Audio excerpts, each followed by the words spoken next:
ಇನ್ನು ಅಕ್ರಮ ಚಿನ್ನ ಸಾಗಾಟ ಪ್ರಕರಣದಲ್ಲಿ ಡಿಆರ್ಐ ಅಧಿಕಾರಿಗಳಿಂದ ಬಂಧಿತರಾಗಿರುವ ಸ್ಯಾಂಡಲ್ವುಡ್ ನಟಿ ರನ್ಯಾ ರಾವ್ ಮಲತಂದೆಯ ವಿರುದ್ಧವೂ ಕೇಸ್ ದಾಖಲಾಗಿತ್ತು.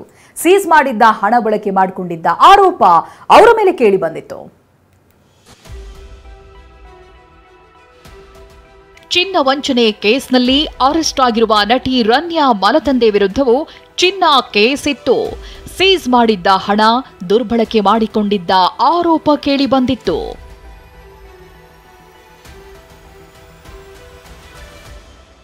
ಹಾಗಾದ್ರೆ ಮಾಣಿಕ್ಯ ನಟಿ ರನ್ಯಾಳ ಮಲತಂದೆ ವಿರುದ್ಧದ ಪ್ರಕರಣವೇನು ಅನ್ನೋದನ್ನ ನೋಡೋದಾದ್ರೆ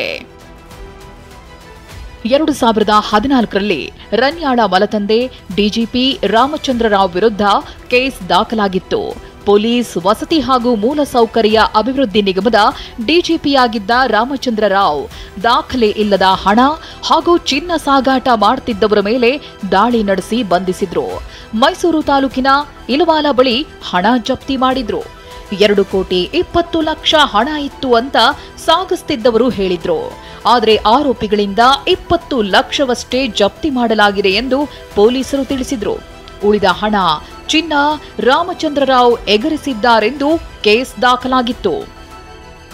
ಅದ್ಯಾವಾಗ ಕೇಸ್ ದಾಖಲಾಯಿತೋ ರಾಮಚಂದ್ರ ರಾವ್ ವರ್ಗಾವಣೆ ಮಾಡಲಾಯಿತು. ಇದೇ ಪ್ರಕರಣದಲ್ಲಿ ರಾಮಚಂದ್ರ ರಾವ್ ಗನ್ಮ್ಯಾನ್ ಬಂಧನವಾಗಿತ್ತು. ಆದರೆ ಸಿಐಡಿ ತನಿಖೆಯಲ್ಲಿ ಆರೋಪ ಸಾಬೀತಾಗಿಲ್ಲ ಎಂದು ವರದಿ ಬಂತು. ರಾಮಚಂದ್ರ ರಾವ್ ವಿರುದ್ಧದ ಕೇಸ್ ಕೋರ್ಟ್ನಲ್ಲಿ ವಜಾಗೊಂಡಿತ್ತು. ಕಿರಣ್ ಜೊತೆ ಪ್ರದೀಪ್, TV9 ಬೆಂಗಳೂರು.